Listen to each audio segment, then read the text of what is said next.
ప్రియమైన దేవుని వాళ్ళరా, ఈరోజు మనం నేర్చుకుంటున్నటువంటి పాఠం పేరు అబద్ధ బోధకులు సాతాను గూఢాచారుల. ఒక మంచి పాఠం అండి ఇది. మాస్టర్ డిగ్రీ థర్డ్ ఇయర్లో ఉన్నటువంటి మీరందరూ కూడా మరి పాఠాన్ని జాగ్రత్తగా ఆలోచించాలని మీ అందరికీ ముందుగానే తెలియపరుస్తున్నాను. ఈరోజు మన పాఠం అబద్ధ బోధకులు సాతాను గూఢాచారుల. ఇదే మన పాఠం. జాగ్రత్త నోట్ చేసుకోండి. ప్రియమైన దేవుని వాళ్ళరా, ఈ పాఠం యొక్క పేరు మనం గమనించినట్లయితే క్రైస్తవ బోధకులైన వారు సాతానుకి గూఢాచారులుగా ఉన్నారు అన్న విషయం మనకి ఇక్కడ స్పష్టంగా అర్థమవుతుంది. ఈ గూఢాచారి అనేటటువంటి పదాన్ని లేదా మాటని మనం లోకంలో కూడా వింటూ ఉంటాం. లోక పరిభాషలో కూడా గూఢాచారులు అనే పదం మనకు వినబడుతూ ఉంటుంది. ఇంకా బాగా చెప్పాలంటే ఈ గూఢాచారులు అనేటటువంటి పదాన్ని పూర్వం వేగులవారు అని కూడా పిలిచేవాళ్ళు. గతంలో వేగులవారు అని కూడా పిలిచేవారు. వేగులవారు అంటే అర్థం ఏంటంటే, ఒక దేశం తమ శత్రు దేశం యొక్క రహస్యాలను, తమ శత్రు దేశం యొక్క బలాన్ని, తమ శత్రు దేశం యొక్క బలహీనతలను తెలుసుకోవడం కొరకు తమ దేశం నుండి ఒక గూఢాచారిని ఆ శత్రు దేశానికి పంపుతుంది. ఆ గూఢాచారి అక్కడ ఉన్నటువంటి వారితోటి కలిసిపోయి అక్కడే నివసిస్తూ ఆ దేశం యొక్క రహస్యాలను తమ దేశానికి చేరవేస్తూ ఉంటాడు లేదా అందజేస్తూ ఉంటాడు. దీనినే వేగులవారు అని అంటారు. అలాగే పాత ధర్మశాస్త్రంలో కూడా మనం ఆలోచిస్తే ఇశ్రాయేలు కానీ ఆనాడున్నటువంటి రాజులు కానీ వారు ఏదైనా ఒక దేశమును ఆక్రమించుకోవాలి అనుకున్నప్పుడు వారికి ముందుగా ఆ దేశం యొక్క పరిస్థితులు, బలహీనతలు తెలుసుకోవడం కొరకు రహస్యంగా వేగుల వారిని అనగా గూఢాచారులను పంపడం అన్నది జరుగుతూ ఉండేది. పాత ధర్మశాస్త్రంలో కూడా మనకు కనబడుతుంది ఇది. వీళ్ళు వెళ్ళి ఆ దేశం గురించినటువంటి సమాచారాన్ని రహస్యంగా సేకరించి చెప్పినప్పుడు మరి ఈ దేశం వారు ఆ దేశాన్ని ముట్టడించి యుద్ధం చేసేవాళ్ళు. అలా దేశాల మధ్య, ప్రాంతాల మధ్య, మనుషుల మధ్య ఈ గూఢాచారుల వ్యవస్థ అనేది కొనసాగుతూ ఉండేది. దానినే సీక్రెట్ ఏజెంట్లుగా మరి ఈరోజు విభజించి చెప్పుకుంటూ వచ్చారు. అంటే సీక్రెట్ ఏజెంట్లను ఏ విధంగా అయితే ఏర్పాటు చేసుకుంటుందో అదేవిధంగా సాతాను అనగా అపవాది కూడా తన కొరకు కొంతమందిని గూఢాచారులను ఏర్పాటు చేసుకుంది. వాళ్ళు ఎవరంటే వాళ్ళే బోధకులు. మరి వీళ్ళు, ఈ బోధకులు ఏ విధంగా సాతానుకు గూఢాచారులుగా పనిచేస్తున్నారు, వీరే గూఢాచారులని మనం ఎలా చెప్పగలం? ఇక్కడ మనకు ఒక ఆశ్చర్యకరమైనటువంటి సంగతి ఒకటి అర్థమవుతుంది. అదేంటంటే, క్రైస్తవులు సాతానును విరోధిగా, శత్రువుగా భావిస్తుంటారు. బాగా ఆలోచించండి. క్రైస్తవులు సాతానును ఒక శత్రువుగా, విరోధిగా భావిస్తున్నప్పుడు ఆ క్రైస్తవ బోధకులే దానికి గూఢాచారులుగా మారటం ఏంటి? ఇది ఒక ప్రశ్న. దానికి గూఢాచారులుగా బోధకులే ఎందుకు అవసరమవుతున్నారు అనేది మరొక ప్రశ్న. ఇటువంటి ప్రశ్నలన్నిటికి కూడా మనకు సమాధానం దొరకాలంటే మనం బైబిల్లోకి వెళ్ళి ప్రతి పాయింట్ కూడా జాగ్రత్తగా ఆలోచన చేద్దాము. ఓకే? ఇంకా మనం ఆలోచిస్తే నేటి క్రైస్తవ సమాజంలో అనేక మంది బోధకులుగా పిలువబడుతున్నటువంటి వాళ్ళు చాలామంది ఉన్నారు. అయితే ప్రతి ఒక్కరూ బోధకులు కావాలని ప్రయత్నం చేసేవాళ్ళు కూడా చాలామంది మనకు కనబడుతూ ఉంటారు క్రైస్తవ సమాజంలో. అయితే అటువంటి వారు తమ ఆసక్తికి తగినట్టు ఎన్నో సంస్థల వారు బైబిల్ కళాశాలలు పెట్టి పాస్టర్ అనేటటువంటి ట్రైనింగ్ ఇచ్చి మీరిక బోధకులుగా సేవను ప్రారంభించవచ్చని పట్టాలు ఇవ్వడం కూడా జరుగుతుంది ఈరోజు సమాజంలో, క్రైస్తవ సమాజంలో. ఈ పట్టాలు ఇవ్వగానే ఇలా నేర్చుకున్నటువంటి వాళ్ళు అనేక ప్రాంతాలకు వెళ్ళి దేవుడు నన్ను ఇక్కడ సేవ చేయమన్నాడని, లేదా దేవుడు నన్ను ఇక్కడ సేవ చేయమని పంపించాడని చెప్తుంటారు. ఇలా చెప్పి ఈరోజు చాలామంది బోధకుల సంఖ్య కొన్ని వేల మందిగా మారిపోయిందండి. ఇలా చెప్పేటటువంటి వాళ్ళ బోధకుల సంఖ్య చాలా ఎక్కువైపోయింది. అందుకే ఈరోజు మీరు చూడండి, ఎన్నో క్రైస్తవ టీవీ ఛానల్స్ ఏర్పాటు జరగడం మనం చూస్తూ ఉంటాం. ఒక రక్షణ టీవీ ఛానల్ అని, గాడ్స్ టీవీ ఛానల్ అని, శుభవార్త టీవీ ఛానల్ అని, కల్వరి బైబిల్ టీవీ అని, ఇలా అనేక ఛానల్స్ రావడం అన్నది జరిగింది. ఏ ఛానల్లో చూసినా బోధ చేసేటటువంటి బోధకులే మనకి ఎక్కువ కనిపిస్తూ ఉంటారు. ఒకప్పుడు చాలా తక్కువ సంఖ్యలో ఉన్నటువంటి బోధకులు ఇప్పుడు ఎందుకు ఇంతగా విస్తరించారు అనేది మనం ఆలోచిస్తే, ప్రతి ఒక్కరు కూడా నేను బోధకుడిని కావాలి, నేను కూడా బోధ చెప్పాలి అని చాలామంది ఈ బోధకులు అయ్యేటటువంటి విషయంలో నేను కూడా బోధకుడిని అయిపోయి డబ్బు సంపాదించాలి, స్థిరపడాలి అని భావించేటటువంటి వాళ్ళు చాలామంది ఎక్కువ మనకు కనబడుతూ ఉంటారు. దీని గురించి మనం ఆలోచించినప్పుడు ఈ బోధ అనేది ఎప్పటి నుంచి ప్రారంభమైందని మనం ఆలోచిస్తే, దేవుడు ఐగుప్తి బానిస రకంలో ఉన్నటువంటి ఇశ్రాయేలును మోషే నాయకత్వంలో కానాను దేశానికి నడిపించి వారిని తీసుకెళ్తున్నప్పుడు కొన్ని ఆజ్ఞలు వాళ్ళకి ఇవ్వడం జరిగింది. అయితే వాటిని మీరు అనుసరించి మీ పిల్లలకు తల్లిదండ్రులైనటువంటి మీరే వాటిని బోధించాలి అని తల్లిదండ్రులనే తమ పిల్లల మీద బోధకులుగా నియమించాడు దేవుడు. దానిలో వారు ఎంతవరకు విజయం సాధించారు అని మనం ఆలోచిస్తేనండి, తల్లిదండ్రులు తమ పిల్లలకు చెప్పేటటువంటి విషయంలో విఫలమయ్యారని మనం చెప్పుకోవచ్చు. ముందుగా ఒక మంచి మాట చూద్దాం. ద్వితీయోపదేశకాండం 4వ అధ్యాయము 6, 8, 9 వచనాలు మనం చూద్దాం. ద్వితీయోపదేశకాండం 4వ అధ్యాయం 6 నుంచి కొన్ని మాటలు. ఈ కట్టడలన్నింటినీ మీరు గైకొని అనుసరింపవలను, వాటిని గురించి విను జనుల దృష్టికి అదే మీకు జ్ఞానము, అదే మీకు వివేకము. వారు చూసి నిత్యముగా ఈ గొప్ప జనము జ్ఞాన వివేచములు గల జనమని చెప్పుకొందురు అని అన్నాడు. దేవుడు ఇక్కడ ఇశ్రాయేలుతో ఒక అద్భుతమైనటువంటి మాట చెప్పాడు. అదేంటంటే, నేను చెప్పేటటువంటి మాటలు ఎవరైతే గైకొని వాటిని ఆచరిస్తారో వారు లోకానికి జ్ఞానవంతులుగా ఉంటారు.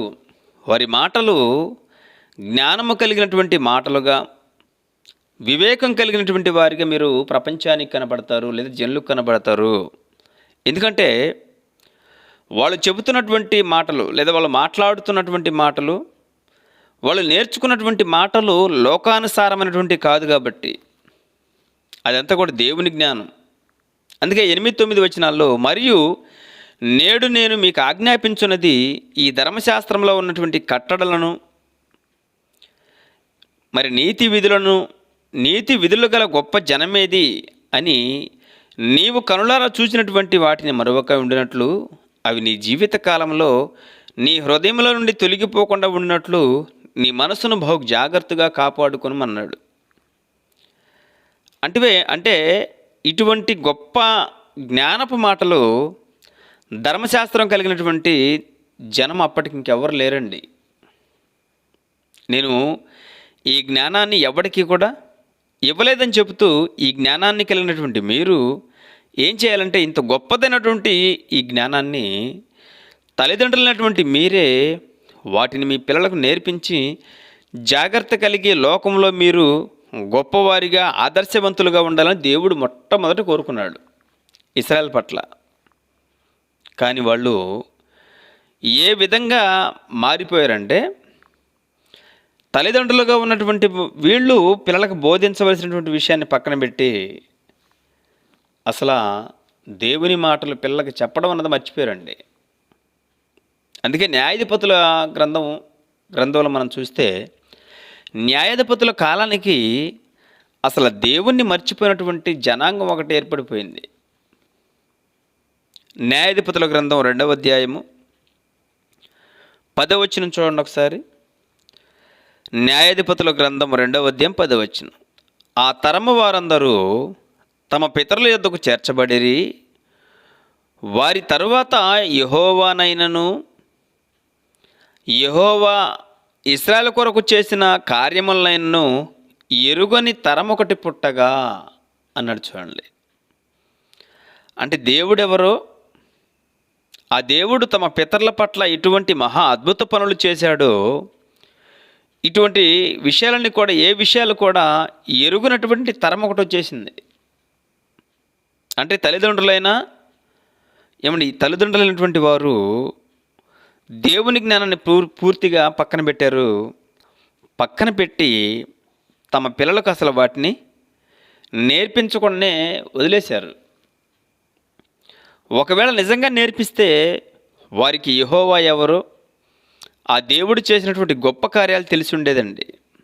కానీ ఇక్కడ అసలు యెహోవాను, ఆ యెహోవా ఇశ్రాయేలు కొరకు చేసినటువంటి కార్యాలయాలను ఎరుగనటువంటి తరం ఒకటి పుట్టిందంటే అసలు వీళ్ళకి ఏమీ తెలియదండి.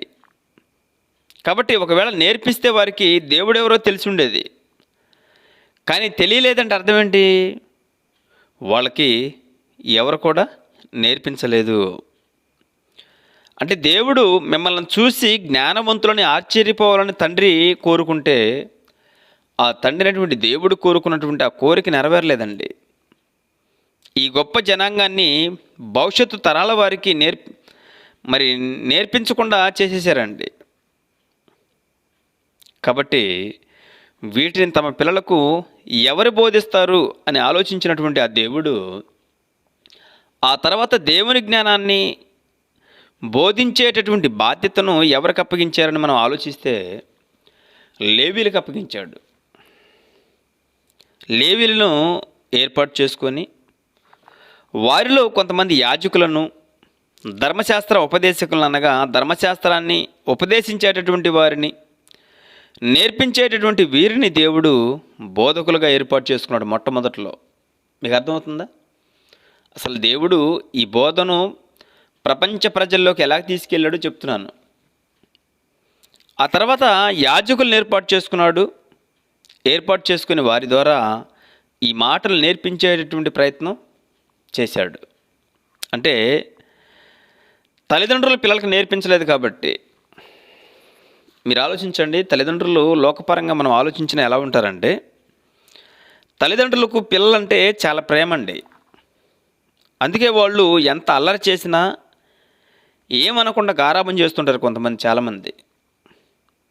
కాబట్టి తల్లిదండ్రులు ఏం చేస్తుంటారంటే, ఎక్కువ శాతం మనం చెప్పినటువంటి మాటలు పిల్లలు వినరు కనుక, తల్లిదండ్రులు మాట అంటే పిల్లలకు భయం లేదు కనుక చాలామంది తల్లిదండ్రులు వెంటనే టీచర్కి భయపడతారని ట్యూషన్ నేర్పిస్తూ ఉంటారు. ఎందుకు ట్యూషన్ నేర్పిస్తారు పిల్లలకు చెప్పండి? అక్కడైతే పిల్ల మాట వినకపోతే టీచరు కొడతాడు, ఏదో ఒక శిక్ష వేస్తాడు. కాబట్టి చాలామంది తల్లిదండ్రులు తమ పిల్లలను శిక్షణ ఇప్పించడం, అనగా ట్యూషన్ ఇప్పించడం, ఇలాంటి వాటిని చేస్తూ ఉంటారు.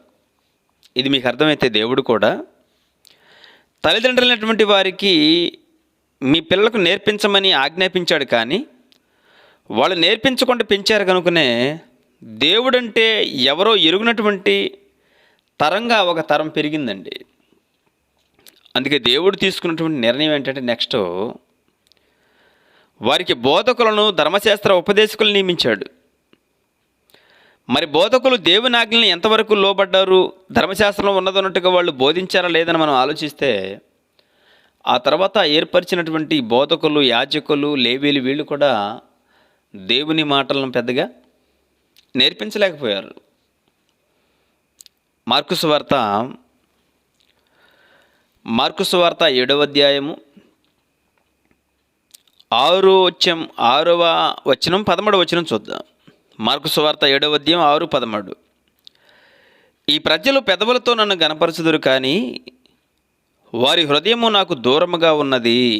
వారు మానవులు కల్పించిన పద్ధతులను దైవోపదేశములని బోధించుచు నన్ను వ్యర్థముగా ఆరాధించుచున్నారు అన్నాడు. చూడండి, అంటే ధర్మశాస్త్ర ఉపదేశకులకు ఇవ్వబడినటువంటి బోధని లేదా పనిని వాళ్ళు ఎంతవరకు సక్రమంగా నిర్వర్తించారు అని మనం ఆలోచిస్తేనండి, ఈ వీళ్ళు కూడా మరి బోధకులుగా సరిగా వాళ్ళ పని నిర్వర్తించలేదని మనకి ఇక్కడ ఈ వచనంలో అర్థమవుతుంది. అంతే కదండి. అంటే వీళ్ళంతా కూడా ఎలా ఉన్నారు చెప్పండి, మనుషుల పారంపర ఆచార్యాలను, పద్ధతులను వీటిని పెట్టుకున్నారు. ఇవన్నీ కూడా ధర్మశాస్త్ర ఉపదేశకులు కల్పించారు. ఈ పద్ధతులని కూడా ఈ ధర్మశాస్త్ర ఉపదేశకులే కల్పించారు. తన యొక్క జ్ఞానాన్ని, గొప్పతనాన్ని వివరించమని చెబితే దేవుడు, వారు కూడా తల్లిదండ్రులు ఏ విధంగా అయితే నిర్లక్ష్యం చేశారో తమ బిడ్డలకు చెప్పకుండా ఈ జ్ఞానాన్ని, అలాగే వీళ్ళు కూడా వారికి అనుకూలమైనటువంటి బోధను కల్పించుకున్నటువంటి వారికి మనకి ఇక్కడ కనబడుతున్నారు. అర్థమవుతుందండి. వాళ్ళకు అనుకూలమైనటువంటి దాన్ని కల్పించుకున్నటువంటి వాటిని బోధించడం అన్నది వీళ్ళు ఇక్కడ ప్రాముఖ్యంగా తీసుకున్నారు. అంటే దేవుని యొక్క మాటల్లో ఉన్నటువంటి అర్థాన్ని వివరించేటటువంటి వారిగా ఉండవలసినటువంటి యాజకులు వీళ్ళు దేవుని మాటలను అర్థం లేనటువంటి వాటిగా నిరర్థకం చేసినటువంటి పద్ధతులు మనకి ఇక్కడ కనబడుతున్నాయి. అందుకే మానవులు కల్పించినటువంటి పద్ధతులను ఇశ్రాయేలుకు అలవాటు చేసి అసలైనటువంటి జ్ఞానాన్ని ఇశ్రాయేలుకు దూరం చేశారండి.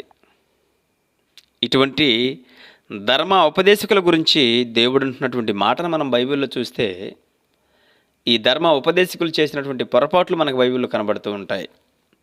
లూకాసు వార్త 11వ అధ్యాయము 52వ వచనం. అయ్యో ధర్మశాస్త్ర ఉపదేశకులారా, మీరు జ్ఞానమనే తాళపు చెవిని ఎత్తుకొని పోతిరి. మీరును లోపల ప్రవేశింపరు, ప్రవేశించు వారిని ప్రవేశింపనీయరని చెప్పాను. యేసుక్రీస్తు ప్రభులు వారు చెప్తున్నాడండి. శాస్త్రులు, పరిశీలనగా ధర్మశాస్త్ర ఉపదేశకులు. యేసుక్రీస్తు ప్రభులు వారు ఇలా అనడం వలన వాళ్ళు ఆయన పైన చాలా నిండా పగబెట్టుకున్నారండి ఆ రోజు. అంటే యేసుక్రీస్తు ప్రభులు వారు ఎప్పుడైతే ఉన్నదన్నట్టు మాట్లాడడం ప్రారంభించాడో, మరి ఆయన్ని ఎలాగైనా చంపాలనుకున్నారు. వీరు ఆ జ్ఞానం అనేటటువంటి తాళపు చెవిని ఎత్తుకొని పోయిరి అని అన్నాడు. ఏది జ్ఞానమని మనం ఆలోచిస్తే ధర్మశాస్త్రంలో ఉన్నటువంటి దేవుని మాటలే జ్ఞానము, వివేకం అని అంటున్నాడు ఇక్కడ. ఈ మాటలను చెప్పకుండా, అనగా ధర్మశాస్త్రంలో ఉన్నటువంటి మాటలను చెప్పకుండా వాటిని దాచేసి తాళం వేసి వారికి ఉన్నటువంటి పద్ధతులు, ఆలోచనలు ఇవే దేవుని మాటలని జ్ఞానానికి బదులుగా వీటన్నిటిని నేర్పించుకుంటూ వచ్చారు. అవే మానవులు కల్పించినటువంటి పద్ధతులు.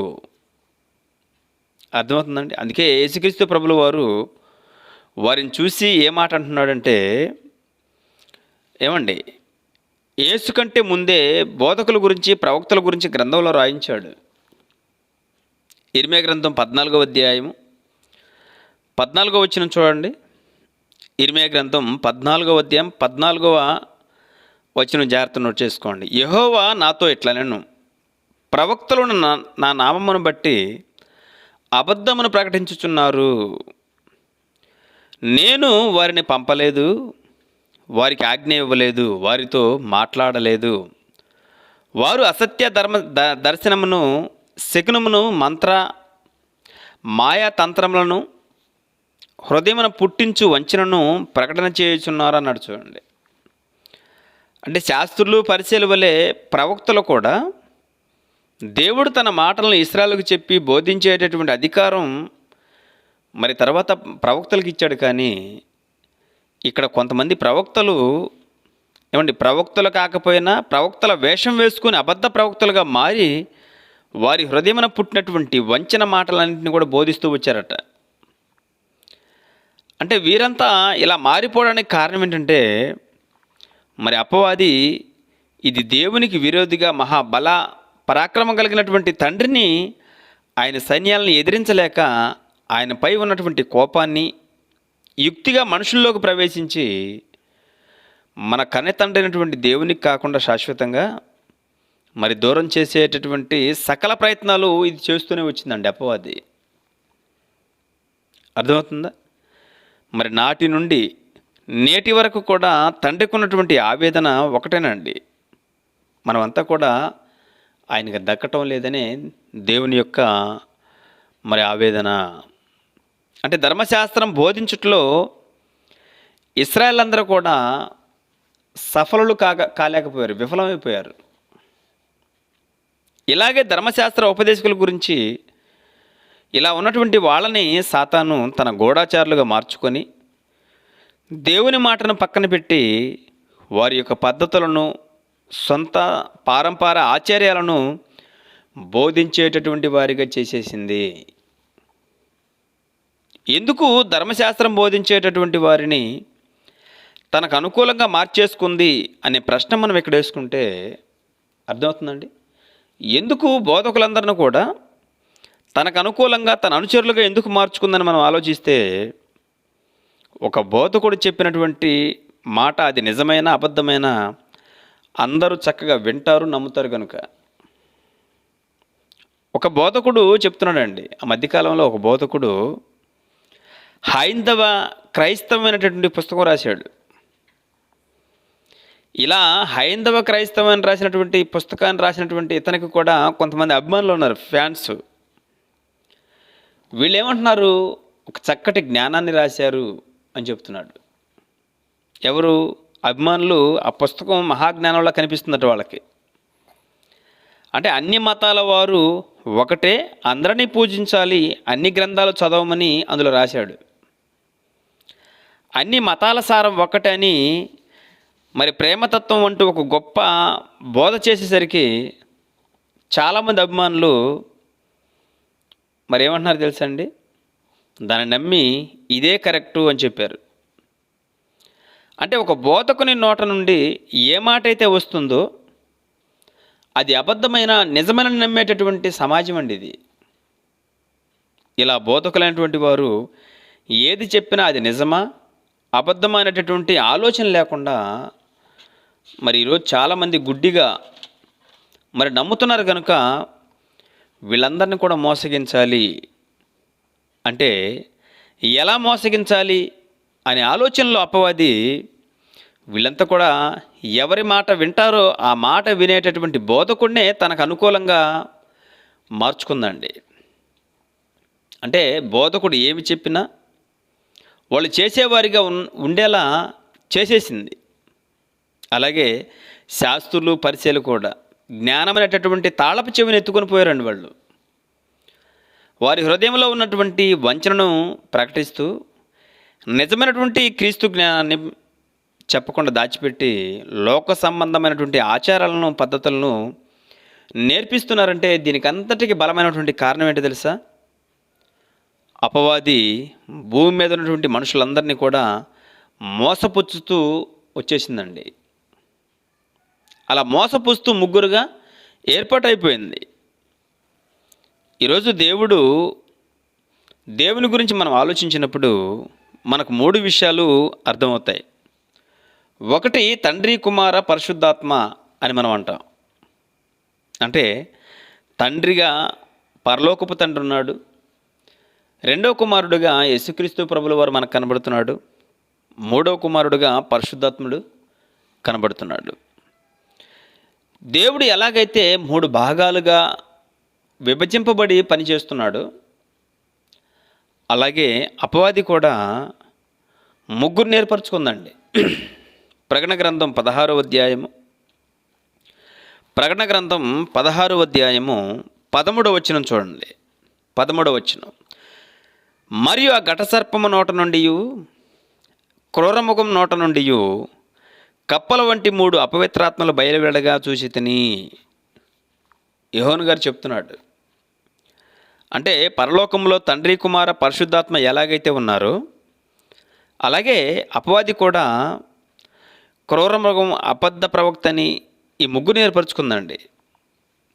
పరిశుద్ధాత్మ దేవుడు ఈ లోకానికి వాక్యాన్ని అందిస్తే, అబద్ధ ప్రవక్త అలా అందజేయబడినటువంటి వాక్యాన్ని ఎవరి చేతిలో ఉందో వారినే ఈరోజు అనుచరులుగా, గూఢచారులుగా వాడుకునేటటువంటి వాడిగా మారిపోయాడు అపవాది. బోధకుడు ఏది చెప్తే అదే నిజమని నమ్ముతున్నారు. కాబట్టి బైబిల్లో ఏమి రాయబడింది అని చదివి తెలుసుకోలేనటువంటి పరిస్థితిలో ఈరోజు ప్రపంచం ఉందంటే దానికి కారణం అబద్ధ ప్రవక్తలు ఎక్కువైపోయారు. అర్థమవుతుందండి? అంటే బోధించే అధికారం కలిగినటువంటి బోధకుల్నే అపవాది మింగేయాలి అని అనుకుంటుంది. మరి వారినే తన గూఢచారులుగా చేసుకోవాలని కుట్ర పన్నిందండి. అందుకే దేవుడు బోధ చేసేటటువంటి కాపరులనే ఏమని పిలిచాడు తెలుసా? మీరు కుక్కలు అని పిలిచాడండి. యెషయా గ్రంథం 56వ అధ్యాయము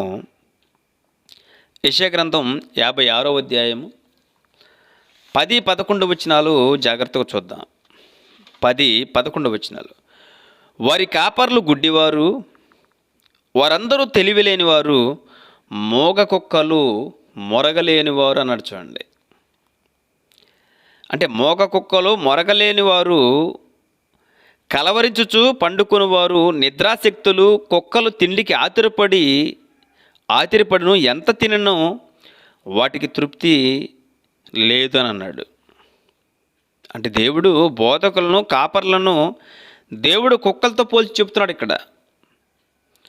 అధికారాన్ని ఇచ్చినటువంటి దేవుడే, బాగా ఆలోచించండి, అధికారం అనగా బోధించేటటువంటి అధికారం ఇచ్చినటువంటి దేవుడే వారిని మోగ కుక్కలు, మొరగలేరు అని చెబుతూ ఎంతసేపు తిండి దేశే తప్ప దేవుని మాటల మీద ఆసక్తి చూపరు అని చెప్పాడండి. ఈరోజు మీరు ఆలోచించండి, సంఘ కాపర్లు లేదా ఒక పాస్టర్ గురించి మనం ఆలోచించినప్పుడు పాస్టర్లు ఎలా ఉంటారు చెప్పండి? ఎలా ఉంటారు పాస్టర్లు? వాళ్ళకి ఎప్పుడు కూడా తిండి మీద ధ్యాసేనండి. ఇంకా బాగా చెప్పాలంటే ఎంత చందా వచ్చినా కూడా వారికి తృప్తి ఉండదు. చందా వేస్తారు కదండి కానుకల్లో, ఎంత వచ్చినా కూడా వాళ్ళకి తృప్తి ఉండదు. ఈరోజు గృహ కూడికల పేరుతోటి ఎంతో దండుకుంటున్నటువంటి వాళ్ళు పాస్టర్స్ ఉన్నారండి. ఎంత దండుకున్న వాళ్ళకి సరిపోదు. ఒక్కొక్క బోధకుడికి ఒక్కొక్క పిచ్చి ఉంటుందండి. అందరూ కూడా, అన్ని సంఘ కాపర్లు అందరూ కూడా స్వప్రయోజనమైనటువంటి వాటినే కోరుకుంటూ ఉంటారు. ప్రార్థన చేశారనుకోండి, ప్రార్థన చేసినా, వాక్యం చెప్పినా ఏదో ఆశించి చేస్తూ ఉంటారు ఈ కాపర్లనే వాళ్ళు. వచ్చేటటువంటి చందాలు, ప్రత్యేక కానుకలంటూ ఇలా ఎన్నిటినో దోచుకుంటూ ఉంటారండి. అందుకే దేవుడు వీళ్ళ గురించి ప్రవక్తల కాలంలోనే ముందుగా రాయించాడు. వారు మార్గం తప్పిపోయారు, వాళ్ళకు కుక్కలను రాయించాడండి. అర్థమవుతుందా? స్వలాభాన్ని కోరుకుంటూ ఉంటారు, వారి యొక్క ఇష్టం చొప్పునే బోధిస్తున్నారు అని దేవుడు యెషయా గ్రంథంలోనే రాయించాడండి. ఇటువంటి పరిస్థితుల్లో యేసుక్రీస్తు ప్రభుల వారు వచ్చి మరి ధర్మశాస్త్ర ఉపదేశకులను, శాస్త్రులను, పరిశీలనను వాళ్ళు మరుగు చేసినటువంటి జ్ఞానాన్ని పరిశుద్ధాత్మ ప్రేరణతో రాయించి మొదటి శతాబ్దంలో ఉన్నటువంటి వారికి ఆ వాక్యాన్ని అందజేయడం కూడా జరిగింది. తర్వాత యేసుక్రీస్తు ప్రభుల వారు వచ్చిన తర్వాతనే ఈ అబద్ధ బోధకులు, ఈ శాస్త్రులు, పరిచయాలు వీళ్ళు ఎలాంటి వాళ్ళు బయటపడిందండి. అయితే పరిశుద్ధాత్మ ప్రేరణతో రాయబడినటువంటి మాటలను బోధకుల గురించి ఏమంటున్నాడో ఒక మంచి మాట మనం చూద్దాం. బోధకుల గురించి ఒక మంచి మాటని కొత్త నిబంధనలోని దేవుడు పరిశుద్ధాత్మ ప్రేరణ ద్వారా రాయించాడు. యాకోబు పత్రిక 3వ అధ్యాయము, యాకోబు పత్రిక 3వ అధ్యాయము 1వ వచనం. నా సహోదరులారా, బోధకులమైన మనము మరి కఠినమైన తీర్పు పొందుదమని తెలుసుకొని మీలో అనేకులు బోధకులు కాకుండుడి. అసలు బోధకులు అవ్వద్దు మీరు అని చెప్పాడు. ఎందుకు? బోధకులకు కఠినమైనటువంటి తీర్పు ఉంది. అంటే కఠినమైనటువంటి తీర్పు బోధకులకు ఉందంటే ఉంది. అదే మనం ఇప్పుడు చదువుకున్నాం. బోధకులమైన మనము మరి కఠినమైన తీర్పు పొందుదమని తెలుసుకొని మీలో అనేకులు బోధకులు కాకుండుడి. బోధకులు అవ్వడానికి ప్రయత్నం చేయొద్దు అని చెప్పాడు. అంటే ఎవరైతే బోధకులు కావాలనుకుంటున్నారో దేవుడు వారిని హెచ్చరించినటువంటి మాట అండి ఇది. ఎందుకంటే ఎవరు కూడా దేవుని మాటలను ప్రకటించడం లేదు ఈరోజు.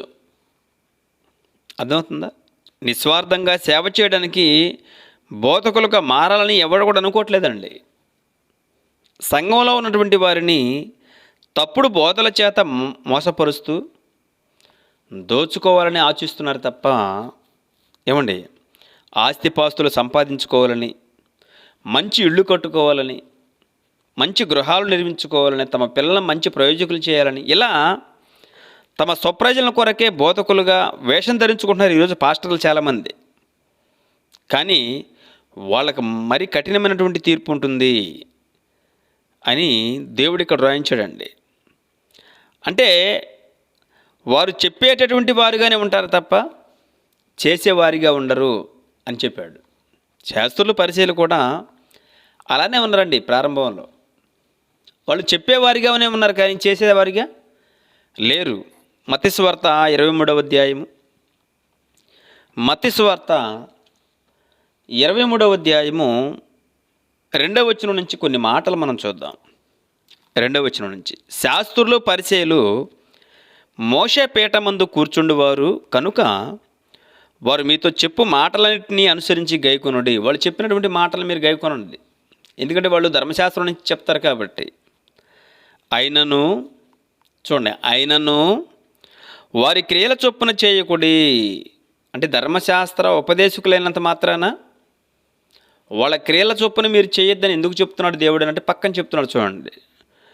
ఆయనను వారి క్రియల చొప్పున చేయకూడదు, ఎందుకంటే వారు చెప్పుదురే కానీ చెయ్యరు. బోధకులు ఈరోజు పని చేస్తారు చెప్పండి? చేయరు. వాడు చైర్లో కూర్చున్నాడంటే బోధకుడు లేదా కాపరి ఇక కిందకి దిగడండి. ఎందుకంటే అదే సింహస్వప్నంగా ఉంటుంది. అందుకే బోధకులుగా పిలువబడాలని కోరుకుంటున్నటువంటి వారు ఎంతమంది అయితే ఉన్నారో, మీరు మరి కఠినమైనటువంటి తీర్పు ఉంటుందని ఆలోచించి మీరు బోధకులు అవ్వడానికి ఇష్టపడద్దు అని బైబిల్లో యాకోబు పత్రికలో చెప్పాడండి. అంటే బోధకులుగా పిలువబడాలని చాలామంది కోరుకుంటున్నారు. ఎందుకంటే సమాజ మందిరంలో విందుల్లో అగ్రపీఠం కావాలని కోరుకునే వాళ్ళు ఉన్నారు. ఇలా కోరుకునేటటువంటి వీళ్ళంతా కూడా ఎలా ఉంటారట? వీళ్ళు చెబుతారే కానీ ఏ పని చెయ్యరు. శాస్త్రుల పరిచయంలో ఉన్నటువంటి ఒక గొప్ప లక్షణం అండి ఇది. అలాంటి లక్షణాలే నేటి క్రైస్తవ బోధకుల్లో కూడా మనకు కనిపిస్తూ ఉంటాయి. పాస్టర్స్, బోధకుల్లో ఇటువంటి వాటిని కఠినమైనటువంటి శిక్షను, మరి ఇలాంటి వాటికి కఠినమైనటువంటి శిక్ష దేవుడు అమలు చేస్తానని చెప్పాడు. కాబట్టి ఎవరు కూడా బోధకులుగా పిలువబడకండి అని దేవుడు హెచ్చరించిన ఈరోజు బోధకుల సంఖ్య విస్తరిస్తూనే ఉందండి. ఎక్కడ పడితే అక్కడ బోధకులు, ప్రతి ఒక్కడు బోధకుడైపోవాలనే. అంటే వారు వేటిని ఆశిస్తున్నారని మనం ఆలోచిస్తే, ఇలా బోధకులు అవ్వాలి అని ఆశించేటటువంటి ప్రతి ఒక్కడు కూడా వాడు మొట్టమొదట అగ్రపీఠాన్ని ఆశిస్తాడట. ఎందుకు అగ్రపీఠాన్ని ఆశిస్తాడు చెప్పండి? తిండికి లోటు ఉండదు పాస్టర్ అయితే. ఏదైనా ఒక అవసరం ఉందనుకోండి, సంఘమంతా సందా వేసుకొని వాటిని తీరుస్తుంది. అంతేనా? ఇలాంటి ప్రత్యేకమైనటువంటి గౌరవం లభిస్తుందని ఇలా రకరకాలైనటువంటి ఆలోచనలు కలిగి ఈరోజు ప్రతి ఒక్కడు కూడా పాస్టర్ అయిపోతున్నాడండి. అర్థమవుతుందా? ఇటువంటి వాళ్ళ గురించి మరి మొదటి శతాబ్దంలోనే తిమోతి పత్రికలో పౌలు గారు ఒక మంచి మాట చెప్పాడు. ఆ మాట మనం చూద్దాం. మొదటి తిమోతి పత్రిక మొదటి అధ్యాయము, మొదటి తిమోతి పత్రిక మొదటి అధ్యాయం 5-7 వచనాలు చూద్దాం. 5-7 వచనాలు. ఉపదేశ సారమేదనగా పవిత్ర హృదయము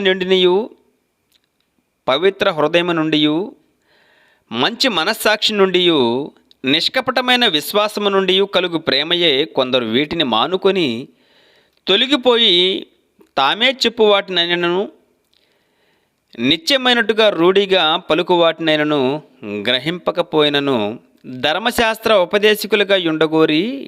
చూడండి, ఇక్కడ చూడండి. ధర్మశాస్త్ర ఉపదేశకులుగా ఉండగోరి నిష్ప్రయోజనమైన ముచ్చట్లకు తిరిగిరి. నిష్ప్రయోజనమైనటువంటి ముచ్చట్లకు తిరిగిపోయారంట అప్పట్లోనే. అంటే వాక్యాన్ని ఉపదేశించడంలో వీళ్ళకున్నటువంటి ముఖ్య ఉద్దేశం ఏంటంటే అందరూ ప్రేమ కలిగి ఉండాలని బైబిల్ చెప్పింది. అంతేనా? అందరూ ప్రేమ కలిగి ఉండాలని బైబిల్ చెప్పింది. కానీ కొంతమంది వేటిని గైకొనక కేవలం వీటన్నింటిని కూడా గైకొనకుండా, బైబిల్లో ఉన్నటువంటి మాటలు గైకొనకుండా కేవలం చెప్పేటటువంటి వారిగానే ఉన్నారు, కానీ చేసేటటువంటి వారిగా లేరు. అంటే ఇటువంటి వారికి ధర్మశాస్త్ర ఉపదేశకులు కావాలని చాలా సరదా ఉంటుందండి. చెప్పేటటువంటి వారిగా ఉండే చేయనటువంటి వారు ఎవరైతే ఉంటారో వాళ్ళంతా కూడా ధర్మశాస్త్ర ఉపదేశకులుగా కావాలని చాలా సరదాగా ఉంటుంది. ఒక ముచ్చట గురించి మనం ఆలోచించామనుకోండి, ఆ ముచ్చట ఎలా ఉంటుందో తెలుసా? కొంతమందికి స్టేజ్ మీదకి ఎక్కి మరి మైక్ పట్టుకొని మాట్లాడేటటువంటి పిచ్చి ఉంటుందండి చాలామందికి. అంటే ఈ బోధకుడికి ఇది ఇష్టం. మరికొంతమంది బోధకులకు ప్రపంచమంతా కూడా లేదా లోకమంతా కూడా తన మర్యాదగా చూడాలని అదొక ఇష్టం ఉంటుంది. అర్థమవుతుందా? అంటే రకరకాల ఆలోచనలు కలిగి ఈరోజు చాలామంది పాస్టర్స్ అయిపోతున్నారండి. అర్థమవుతుందా? కానీ దేవుడు అసలు ఒక వ్యక్తి దైవ సేవకుడుగా అయిన తర్వాత అతను చేయాల్సినటువంటి పని ఏంటో చెప్పాడండి బైబిల్లో. యోధా పత్రిక మొదటి అధ్యాయము, యోధా పత్రిక మొదటి అధ్యాయం 3-4 వచనాలు చూడండి. పరిశుద్ధులకు ఒక్కసారి అప్పగింపబడిన బోధ నిమిత్తము పోరాడాలి అని చెప్పాడు. పరిశుద్ధులకు ఒక్కసారి అప్పగింపబడినటువంటి బోధ చెప్పండి. మొదటి శతాబ్దపు బోధ. ఇక్కడ బోధ కోసం ఎందుకు పోరాడమంటున్నాడు? ఇది మనం ఆలోచించాలి. అంతే కదండి. బోధ కోసం ఎందుకు పోరాడమంటున్నాడంటే కొంతమంది రహస్యంగా చొరబడుతున్నారు కనుక వారికి అసలు భక్తే లేదు చాలామంది పాస్టర్లకి. కొందరు దాన్ని కామ తురాతకు కూడా ఉపయోగిస్తున్నటువంటి వాళ్ళు ఉన్నారండి. పైకి మాత్రం గొప్పవారిగా కనబడుతూ లోపల మాత్రం అంత కామతత్వంతో కురత్వంతో నిండిపోయినటువంటి బోధకులు మనకి సమాజంలో కనబడుతూ ఉన్నారు. కాబట్టి చాలామంది తమ సొంత లాభం కొరకే బోధకులు అవ్వాలనేటువంటి ఆలోచనతో ఉన్నారండి. రోమపత్రిక 16వ అధ్యాయము, రోమపత్రిక 16వ అధ్యాయము 17-18 వచనాలు కూడా చూద్దాం. అట్టివారు క్రీస్తునకు కాక తమ కడుపునకే దాసులు, వారు ఇంపైన మాటల వలన ఇచ్చకముల వలనను నిష్కపటుల మనసులను మోసపరుచుదురు అన్నాడు. చూడండి, మోసపుచ్చుదురు అని అన్నాడు. అంటే కొంతమంది కడుపుకు దాసులు అంటే అర్థం ఏంటి చెప్పండి? తిండిపోతులండి కొంతమంది కాపర్లు. ప్రసంగాలన్నీ కూడా తిండి కోసమే చేస్తుంటాడు అక్కడ ఒక కాపరి. అంటే వాళ్ళు తమ కడుపుకే దాసులు అని చెప్పాడు. పేరుకు మాత్రం ధర్మశాస్త్ర ఉపదేశకులని చెప్పుకుంటున్నారు, కానీ లేవి కుమారులు ఎలాగైతే చెడిపోయి ఉన్నారో అలాగే ఈరోజు సంఘ కాపర్లు కూడా చాలామంది చెడిపోయినటువంటి వాళ్ళు ఉన్నారండి. మనం బైబిల్లో చూస్తే పాత నిబంధనలో లేవి కుమారులు హొఫ్నీ, ఫినేహాసులు వీళ్ళు యాజక ధర్మం చేయాల్సినటువంటి వారిగా ఉండవలసినటువంటి వీరి దేవునికి వచ్చేటటువంటి బలులను, దేవునికి ఇచ్చేటటువంటి అర్పణలను, మంచి వాటిని తీసుకొని చెడ్డ వాటిని దేవునికి పడేసేవాళ్ళండి. అంతేకాకుండా అక్కడికి వచ్చినటువంటి స్త్రీలను కొంతమందిని మరి వ్యభిచారం చేసేటటువంటి వారు కూడాట. ఇటువంటి లక్షణాలు ఈరోజు క్రైస్తవ పాస్టర్లో మనం చూడటం లేదా? ఎన్నో న్యూస్ పేపర్లో మనం చదువుతున్నాం. అంటే ఇక్కడ మనం ఆలోచిస్తే ఈరోజు కూడా బోధకుల మధ్య ఇలాంటివి మనకు కనిపిస్తున్నాయి.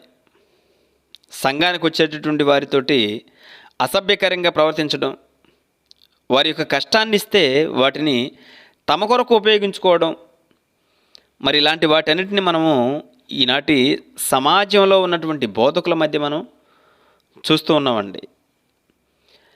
అంటే స్వప్రయోజనం కొరకు చాలామంది బోధిస్తున్నారు. ఇలా ప్రతి ఒక్కరూ బోధకులు అవుతున్నారు.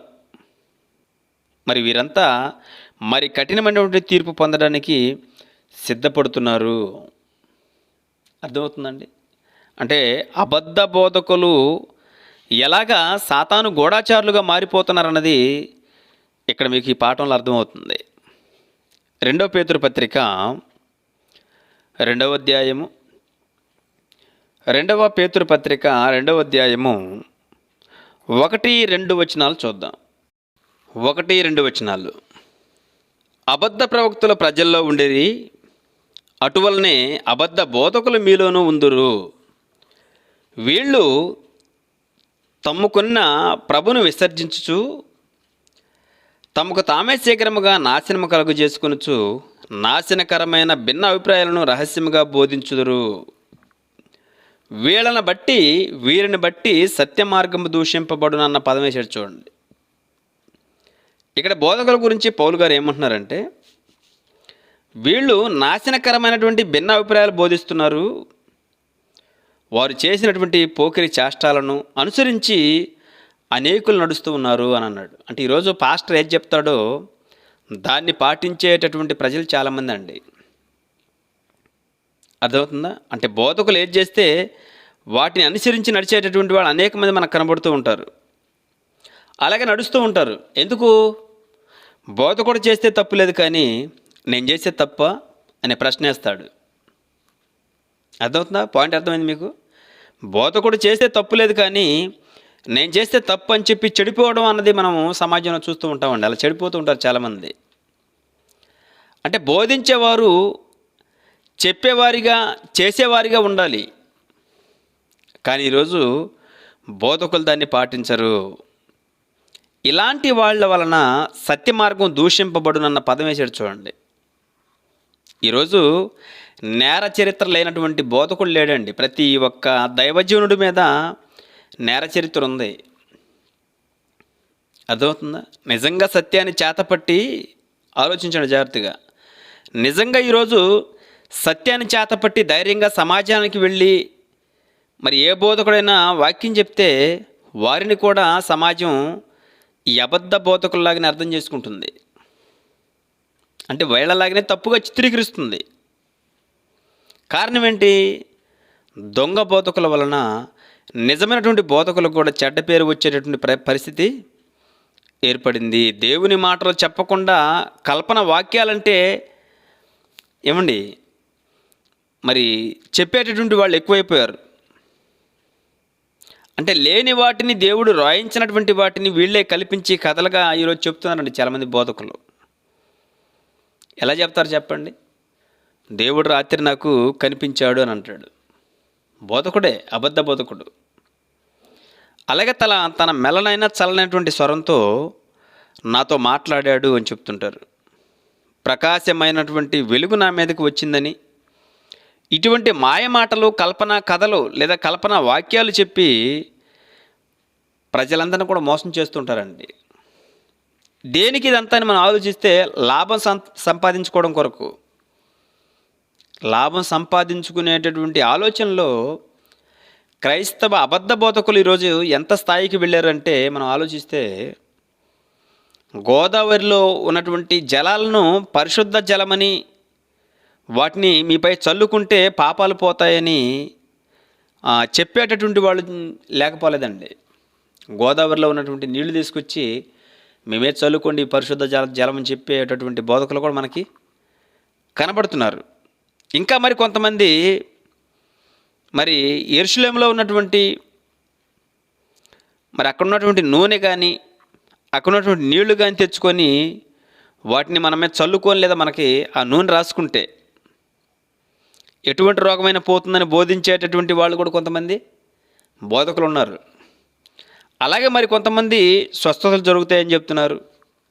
మరికొంతమంది మంత్రాలు, దయ్యాలు, క్షుద్రశక్తులు, చేతబడులు ఉన్నటువంటి వారిని ప్రార్థన చేసి మేము బాగు చేస్తామని చెప్పేవాళ్ళు ఉన్నారు కొంతమంది బోధకులు. మరికొంతమంది బోధకులు ఉద్యోగం కోసం, పిల్లల కోసం, వివాహం కోసం, సమాధుల చోటు కోసం దేవుని నమ్ముకోమని చెప్పేటటువంటి బోధకులు ఉన్నారు. మరికొంతమంది మీకు ఎటువంటి సమస్యలున్నా ప్రార్థన చేసి ఆ సమస్యలను పోగొడతామని చెప్పేటటువంటి బోధకులు కూడా మనకి సమాజంలో కనబడుతున్నారు. అంతవరకు ఎందుకండి, పిల్లలు స్కూల్స్కి వెళ్ళేటప్పుడు వాళ్ళకి ఎగ్జామ్ టైంలో మరి పరీక్షకు వెళితే పెన్నుకు కూడా ప్రార్థన చేసేటటువంటి దౌర్భాగ్యపు బోధకులు ఈరోజు సమాజంలో ఉన్నారండి, క్రైస్తవ సమాజంలో. అర్థమవుతుందా? ఇంకా బాగా చెప్పాలంటే ఇళ్లల్లో ఏదైనా ఒక వస్తువు కొనుక్కొచ్చుకుంటే ఆ వస్తువుకు కూడా ప్రార్థన చేస్తున్నారండి. ఎలక్ట్రికల్ వస్తువులకి, అది టీవీ కావచ్చు, ఫ్రిడ్జ్ కావచ్చు, ఇలా ఏ వస్తువు కొనుక్కొచ్చుకున్నా కొన్నటువంటి ఆ వస్తువుకి ప్రార్థన చేసి దానికి ఒక రేటు కడతాడు ఈ పాస్టర్, నాకు ఇంత కానుక ఇవ్వాలి అని. అంటే టీవీకి ఒక రేటు, ఫ్రిడ్జ్కి ఒక రేటు, ఎగ్జామ్ పెన్నుకి ఒక రేటు.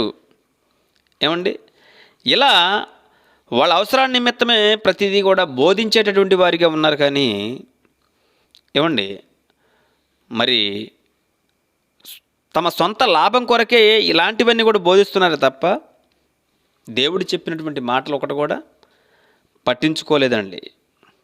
కాబట్టి అపవాది ఈరోజు అబద్ధ బోధకులందరినీ కూడా తనకు అనుచరులుగా, గూఢచారులుగా మార్చేసుకుంది. తనకు అనుచరులుగా, గూఢచారులుగా మార్చేసుకుంది. అంటే దేవుని సంఘాన్ని కాస్త తన రాజ్యంగా మార్చుకున్నాడు అపవాది. 1 తిమోతి పత్రిక 4వ అధ్యాయము, 1 తిమోతి పత్రిక 4వ అధ్యాయము 1 నుంచి 4 వచనాలు ఉంటాయి, జాగ్రత్త నోట్ చేసుకుని కొన్ని మాటలు చదువుతాను. 1 తిమోతి పత్రిక 4వ అధ్యాయము 1 నుంచి. అయితే కడవరి కాలమందు కొందరు అబద్ధికుల వేషధారణ వలన మోసపరుచు ఆత్మల యందును దయ్యముల బోధ యందును లక్ష్యముంచి విశ్వాస భ్రష్టులగుదురని ఆత్మ తేటగా చెప్పుచున్నారు. ఆ అబద్ధ బోధకుల వాత వేయబడినటువంటి మనస్సాక్షి గలవారై ఉన్నారు అని చెప్పాడు. చూడండి, అంటే కొంతమంది బోధకులు మానవులు కల్పించినటువంటి పద్ధతులను, అంటే క్రైస్తవ స్త్రీలు వివాహం చేసుకోకూడదని చెప్పే బోధకులు ఉన్నారు. ఇలా క్రైస్తవ స్త్రీలు అనగా క్రైస్తవ మహిళలు వివాహం చేసుకోకూడదని చెప్పి వాళ్ళని చివరకు వివాహం చేసుకోనివ్వకుండా నాన్స్గా మార్చేస్తున్నారండి. నాన్స్ అంటారు దాన్ని. ఇటువంటి మానవులు కల్పించినటువంటి పద్ధతులు, ఆచారాలు ప్రకటించడం చేత దేవుని నమ్ముకుంటే మనము కూడా ఈ విధంగా జీవించాలని అనేక మంది దేవుని గురించి కానీ, క్రీస్తు గురించి కానీ తెలుసుకోవడానికి లేదా కనీసం వినడానికి కూడా ఇష్టపడట్లేదండి. కారణం ఏంటి? ఇలాంటి మరి మానవులు కల్పించినటువంటి పద్ధతులను ఈరోజు ప్రపంచంలో క్రియేట్ చేశారు కాబట్టి చాలామంది బోధకులు. అర్థమవుతుందండి? ఒక వ్యక్తి, ఒక స్త్రీ తన ఆభరణాలన్నీ కూడా తీసేసి, బొట్టు తీసేసి అన్నీ తీసేసి క్రైస్తవ సమాజంలో ఎలా ఉంటున్నారని చెప్పి ప్రశ్నిస్తుంది. అందుకే చాలామంది మరి దేవుని నమ్మటం లేదండి. ఇలాంటి విధానాలని కూడా మనము పాటించాలేమో అని చెప్పి. అపోస్తుల కార్యములు 15వ అధ్యాయం 24వ వచనం చూడండి. కొందరు మా యొద్ద నుండి వెళ్ళి తమ బోధ చేత మిమ్మల్ని కలవరపరిచి మీ మనస్సులు చెరుపుచున్నారని వింటిమి. మొదటి శతాబ్దంలోనే వారికి మేము అధికారం ఇచ్చి ఉండలేదు.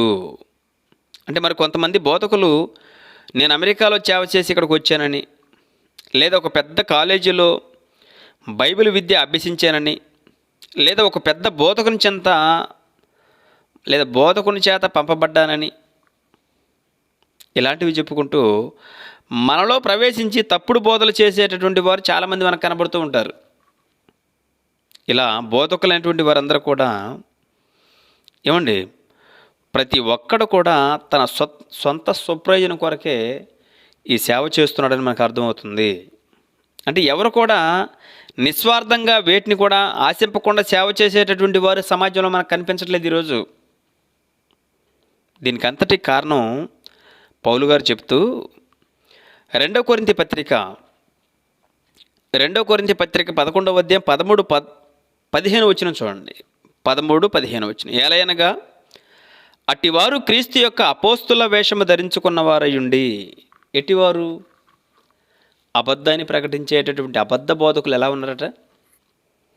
అపోస్తుల వేషం, క్రీస్తు యొక్క అపోస్తుల వేషము ధరించుకున్నవారయుండి దొంగ అపోస్తులను, ఎలాంటి పదం వేసాడు చూడండి, దొంగ అపోస్తులను మోసగాండ్రకు పనివారై ఉన్నారు. ఇది ఆశ్చర్యం కాదు, సాతాను తానే వెలుగుదూత వేషం ధరించుకొని ఉన్నాడు కనుక వాని పరిచారకుల నీతి పరిచారకుల వేషం ధరించుకున్నట్టు గొప్ప సంగతి కాదు, వారి క్రియల చొప్పున వాళ్ళకు అంతం కలుగుతుందని అన్నాడు. అంటే బోధకుల్ని అపవాది ఎందుకు పట్టుకుందనంటే, అతను ఒక్కడిని మోసం చేస్తే, ఈరోజు బోధకుడిని ఒక్కడిని మోసం చేస్తే అతని ద్వారా సంఘాన్ని అంతటిని కూడా పాడు చేయొచ్చని సాతాను చాలా సులువైనటువంటి మార్గం ఎంచుకుందండి. అదే ఈరోజు ప్రతి ఒక్క బోధకుడిని అబద్ధ బోధకుడిగా మార్చేస్తుంది. అర్థమవుతుందండి? సాతాను తానే వెలుగుదూత వేషం వేసుకొని నీతి పరిచారకులుగా క్రైస్తవుల మధ్య జొరబడి తప్పుడు బోధల చేత క్రైస్తవుల మధ్య గలిబిల్లు సృష్టించాడండి. అర్థమవుతుందా? ఈరోజు మీరు ఆలోచించండి, బోధ చేసేటటువంటి ప్రతి ఒక్కడు కూడా ఎలా ఉన్నాడు? పొట్ట విప్పితే అక్షరం ముక్క రాదు వాడికి బైబిల్లో. కానీ నేను బోధకుడిని అని చెప్పి చలామణి అయిపోతూ ఉంటాడు సంకన సంచి తగిలిచ్చి. అంతేనా? ఎందుకంటే మర్యాద కోసం, తిండి కోసం, కామ తర్వాత తీర్చుకోవడం కోసం, ఏమండి, ఇలాంటివి చాలామంది బోధకులు చేస్తున్నారండి. మరికొంతమంది బోధకులకు ఉన్నటువంటి పిచ్చి ఏంటంటే, వాళ్ళకి అగ్రపీఠం కోసం బోధకుడు అయ్యేవాడు ఒకడు ఉన్నాడు. అంతేనా? మరికొంతమంది వాళ్ళ అవసరాల కొరకు బోధకులుగా వేషం ధరించుకుంటున్నారు. మరికొంతమంది ఎవరికి నచ్చింది వాళ్ళు చేసుకుంటూ వెళ్ళిపోతున్నారండి. కాబట్టి ఇక్కడ దేవుడు ఏమన్నాడు? మీరు అనేకులు బోధకులు కాకుండా ఉండండి, కాకుడి అని అన్నాడు. దేవుని మాటలు చెప్పేటటువంటి వారుగా మీరు చాలామంది అవ్వద్దు అని చెప్పాడు. ఎందుకు అవ్వద్దు అన్నాడంటే, మీకు కఠినమైనటువంటి తీర్పు ఉంటుందని హెచ్చరించాడండి. అందుకే మీరు అనేకులు బోధకులు కాకుండా మంచిదని దేవుడు చెప్పినా కూడా ఆ మాట పక్కన పెట్టి ఈరోజు చాలామంది బోధకులుగా సాతాను యొక్క అనుచరులుగా మారిపోయారండి. అర్థమవుతుందా? సాతాను కూడా ఎంత తెలివైనవాడంటే, ఒక్కొక్కరిని మాటలు చెప్పి మోసం చేయడం అనేది చాలా సమయం పడుతుంది. కాబట్టి తక్కువ సమయంలో ఎక్కువ మందిని నాశనం చేసేటటువంటి ప్లాన్ కనుగొన్నాడండి. అదే వీడు చేసినటువంటి గొప్ప ప్లాన్. అదే సంఘాన్ని అంతటిని కూడా మోసం చేయడం కష్టం కాబట్టి సంఘంలో మెయిన్గా ఉన్నటువంటి బోధకుడిని కన్నా పట్టుకుంటే వాడి ద్వారా అనేక మందిని చాలా ఈజీగా నరకానికి తీసుకెళ్ళచ్చు అని వాడు పన్నినటువంటి కుట్రలో ఒక పన్నాగమే ఈ అబద్ధ బోధకులను సాతాను తన గూఢచారులుగా చేసుకోవడం. అంటే చాలామందిని తన బోధకులను, అంటే దేవుని బోధకులను తనకు అనుచరులుగా మార్చుకున్నాడు. సీక్రెట్ ఏజెంట్గా నియమించుకున్నాడు. అంటే ఒక దెబ్బకు 2 పిట్టలు అనే లోక సామెత ఎలాగైతే ఉందో, సాతాను కూడా ఒక్క దెబ్బతో 2 పిట్టలు కాదండి, లక్షల మందిని తీసుకెళ్ళిపోతున్నాడు నరకానికి. ఒక దెబ్బకి లక్షలు. అంటే బోధకులను చెరపట్టి క్రైస్తవుల చీలికలు తెచ్చి ఒక్కొక్క వ్యక్తికి ఒక్కొక్క బోధగా సంఘాన్ని విభజించింది. అర్థమవుతుందండి? సంఘాన్ని విభజించి ఈ చీలికలన్నీ కూడా మొదటి శతాబ్దంలోనే జరిగాయండి. సంఘం అంతా కూడా విడిపోవడం, సంఘంలోని చీలికలు రావడం, ఇదంతా కూడా మొదటి శతాబ్దంలోనే జరిగింది. క్రీస్తు వెళ్ళిపోయినటువంటి కొద్ది కాలానికే మరి అపవాది సంఘాలన్నీ కూడా తన ఆధీనంలోకి తెచ్చుకుందండి. అందుకే పౌలు గారు మొదటి శతాబ్దంలో ఆయన చెప్పిన మాట ఏంటంటే, మొదటి కొరింథీ పత్రిక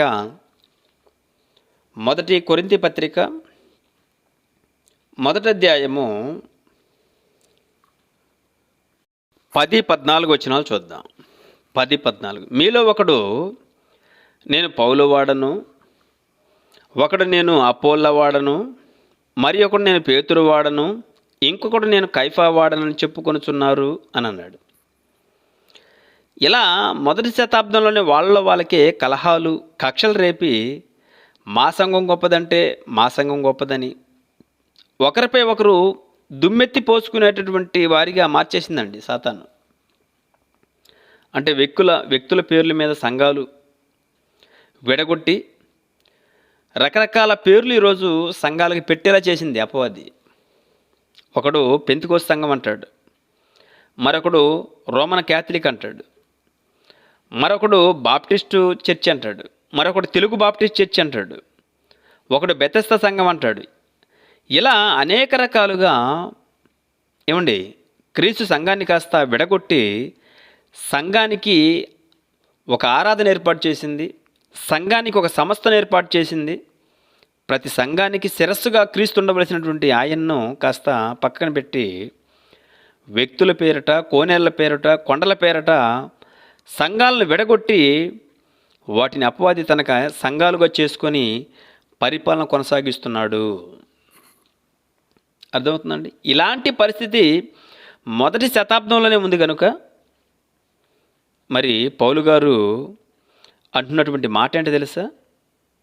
పౌలు మీ కొరకు సిలువ వేయబడ్డా? పౌలు మీ కొరకు రక్తం కార్చాడా? లేదా కేఫా మీ కొరకు రక్తం ఏమైనా కార్చాడా? లేక వాళ్ళ నామమున ఏమన్నా మీరు బాప్తిస్మం తీసుకున్నారా అని ఆ రోజు ఉన్నటువంటి వాళ్ళందరినీ కూడా పౌలు గారు గద్దించడం అన్నది జరిగిందండి.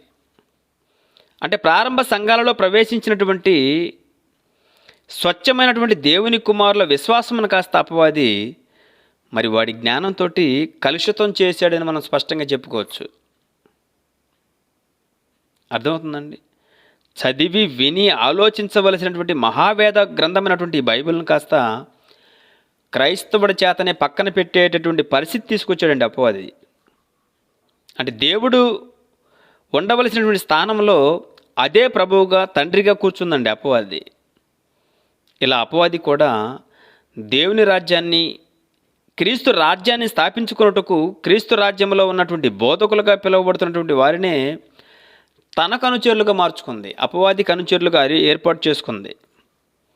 బైబిల్లో ఇశ్రాయేలుకి ఇవ్వబడినటువంటి పండగల గురించి మీరు ఆలోచించండి.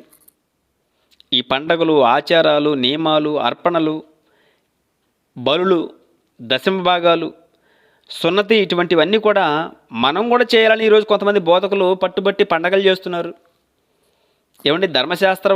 ధర్మశాస్త్రంలో ఇవ్వబడినటువంటి దశమ భాగాలు ఇస్తున్నారు. ఇలాంటివన్నీ కూడా చేస్తున్నారు. అంతే కదండి? మీ సంపాదనలో 10వ వంతు మాకు కూడా ఇవ్వాలని ఈరోజు సంఘ బోధకులు బోధిస్తున్నారు. వారి సంపాదన అంతా కూడా వీళ్ళు దోచుకుంటున్నారు. యేసుక్రీస్తు ప్రభుల వారు ఈ లోకానికి 2000 సంవత్సరాల క్రితం వచ్చి పాత నిబంధనలు ఏవైతే ఉన్నాయో వాటన్నిటిని కూడా కొట్టివేశాడు, సిలువపై కొట్టేశాడు. అంటే క్రీస్తు వచ్చి కొట్టేసిన ఆచారాలను, పద్ధతులను మరలా బోధిస్తూ సంఘానికి వచ్చేటటువంటి వారిని దేవుని జ్ఞానంలో ఎదగనివ్వకుండా క్రీస్తు రాజ్యంలోనే ఉండి క్రీస్తు వారిగా చెప్పుకుంటూ చివరికి ఆ క్రీస్తునే పక్కకు నెట్టి సాతాను గూఢాచారులుగా పనిచేయచ్చు. దేవుని జ్ఞానాన్ని, చక్కటి మార్గాన్ని బోధింపకుండా వక్రపు మార్గాన్ని బోధిస్తూ మనుషులు చెరిపేస్తున్నారండి ఈరోజు చాలామంది బోధకులు, అబద్ధ బోధకులు. అటువంటి బోధకులు వింటున్నటువంటి ఏమండి అటువంటి బోధకుల మాట వింటున్నటువంటి కొంతమంది సంఘస్థులు ఏమండి మా సత్యవాక్యం నుంచి తొలగిపోయేటటువంటి వారు కూడా ఉన్నారు. గలతీ పత్రిక గలతీ పత్రిక మొదటి అధ్యాయం 16 వచనం. గలతీ పత్రిక మొదటి అధ్యాయం 16 వచనం చూడండి. క్రీస్తు కృపను బట్టి మిమ్మల్ని పిలిచిన వారిని విడిచి భిన్నమైన సువార్త తట్టు మీరింత త్వరగా తిరిగిపోవట చూడగా నాకు ఆశ్చర్యం కలుగుతున్నదన్నాడు. చూడండి ఎందుకు ఇలా తిరిగిపోతున్నారో కింద చెప్తున్నాడు. మరి యొక్క సువార్త కాదు కానీ క్రీస్తు సువార్తను చెరపగోరి మిమ్మల్ని కలవరపెట్టువారు కొందరున్నారు. వాళ్ళే అబద్ధ బోధకులు. అబద్ధ బోధకులు సాతాను గూఢాచారుల, అదే మనం ఆలోచిస్తున్నాం. అర్థమవుతుందండి? అబద్ధ బోధకులు మరి సాతాను యొక్క గూఢాచారుల అని మనం ఆలోచిస్తే క్రీస్తు సువార్తను చెరపగోరి ప్రతి ఒక్కరిని కూడా కలవర పెట్టేటటువంటి వాళ్ళు కొంతమంది ఉన్నారట. ఎప్పుడు? గలతీ పత్రికలోనే, అంటే మొదటి శతాబ్దంలోనే. ఇక్కడ కొంతమంది భిన్నమైనటువంటి సువార్త తట్టు తిరిగిపోయారు. దీనికి కారణం సువార్త చేసేటటువంటి బోధకులు మొదటి శతాబ్దంలోనే జరగకూడనటువంటి వాటిని జరిగించారు కాబట్టి. అర్థమైంది నా పాయింట్? ఈ మాటల ద్వారా మీకు స్పష్టంగా ఇవన్నీ కూడా అర్థం కావాలండి. సంఘంలో ఇటువంటి పరిస్థితులు చోటు చేసుకున్నాయి కాబట్టి పౌలు గారికి సంఘాలన్నిటి గురించినటువంటి చింత చాలా ఎక్కువ అండి. అందుకే నేను ప్రసవ వేదన చెందుతున్నాను ఈ మాటలు మీకు చెప్పడానికి అంటాడు. అర్థమవుతుందా? ఆదాము నుండి నేటి వరకు దేవుని కుమారులుగా దేవునికి దక్కకుండా ప్రతి ఒక్కరిని కూడా మన బైబిల్తోనే మనల్ని దెబ్బతీసిందండి సాతాను. నేను వాక్యానుసారంగా నడుచుకుంటున్నాను అనుకునేటటువంటి ప్రతి ఒక్కరిని కూడా వాక్యానికి భిన్నంగానే నడిపించింది అపవాది. గలతీ పత్రిక 2వ అధ్యాయము 4వ వచనం. గలతీ పత్రిక 2వ అధ్యాయం 4వ వచనం. మనలను దాసులుగా చేసుకొనవలనని క్రీస్తు యేసు వలన మనకు కలిగిన మన స్వాతంత్ర్యము వేగి చూచుటకు అన్న పదం వేసాడు చూడండి. వేగు చూచుట కనుక వేగి చూడటం అంటే అర్థం ఏంటి? గూఢాచార తత్వం. వేగి చూచుటకు రహస్యముగా తేబడిన దొంగతనముగా ప్రవేశించిన కపట సహోదరుల వలన జరిగింది అని అన్నాడు. అంటే రహస్యంగా తేబడిన దొంగతనంగా మనలో కొంతమంది ప్రవేశించి ఏమండి కపట సహోదరులు మనలో ఉన్నారు అని చెప్పాడు.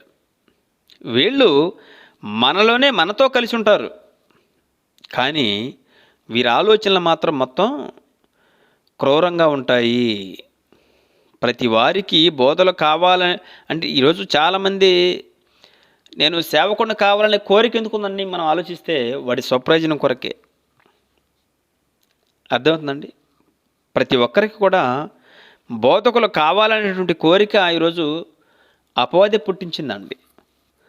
ఆ కోరికను బట్టే వాడిని అబద్ధ ప్రవక్తగా కూడా మార్చేసింది. అర్థమవుతుందండి? ఈరోజు చాలామంది మనతో ఉంటూ మనలోనే సహోదరులుగా ఉంటారు, కానీ లోపలంతా కూడా కపటం ఉంటుంది వాళ్ళకి. వీళ్ళు అపవాదికి గూఢాచారులుగా దేవుని మాటలను తప్పుగా ప్రపంచానికి ప్రకటించేటటువంటి బోధకులు. దేవుని సంఘంలోనే ఉంటూ దేవుని మాటలు ప్రపంచానికి అందనివ్వకుండా మందనగా సంఘాన్నంతటిని కూడా అపవాదికి గూఢాచారులుగా మార్చి పాడు చేస్తున్నటువంటి అబద్ధ బోధకులు ఈరోజు సమాజంలో చాలామంది ఉన్నారు. కాబట్టి మనము వాక్యాన్ని ఎరిగినటువంటి మనము ఈరోజు ఈ విషయాలన్నీ కూడా గ్రహించగలిగామండి. రహస్యంగా మనలో ప్రవేశించినటువంటి మరి గూఢాచారులను తన కపట మాటల చేత తండ్రికి దాసులుగా ఉన్నటువంటి వారిని తన మాయోపాల చేత తమకు దాసులుగా చేసుకోవాలని దొంగతనంగా గూఢాచారులుగా మనలో ప్రవేశించారు చాలామంది. వీళ్ళు ప్రజలందరినీ కూడా మోసం చేస్తున్నారు కనుక దయ్యపు అనుచరులుగా అడ్డదారిలో ఈరోజు వెళుతున్నారు కనుక వీళ్ళందరూ ఇలాంటి వారిని అందరిని కూడా మేల్కొల్పాలి మనం. అర్థమవుతుందండి? కాబట్టి మనం ఆలోచిస్తే బైబిల్ చేతపట్టి మనమంతా కూడా దేవుని మాటల ప్రపంచానికి పరిచయం చేయాలి. ఈరోజు అబద్ధ బోధకుడు చేస్తున్నటువంటి పెద్ద తప్పేంటో తెలుసా అండి? బైబిల్ చేతపట్టి ఆ బైబిల్ తోటే దేవుణ్ణి అమ్ముకుంటున్నటువంటి పరిస్థితి అండి. దేవుణ్ణి అమ్ముకునేటటువంటి వారిగా మారిపోయారు వీళ్ళు, అపవాది సంబంధులు. అర్థమవుతుందండి? వాక్యంలోని భావాలను గ్రహించకుండా దానిపైన సంపూర్ణ అవగాహన లేని బోధకులంతా కూడా దయ్యపు ఇష్టపు చొప్పున అనుకూలంగా వీళ్ళు బోధలు చేసుకుంటూ వెళ్ళిపోయారు. అంటే బైబిల్ మీద ఎటువంటి అవగాహన వీళ్ళకి లేదు.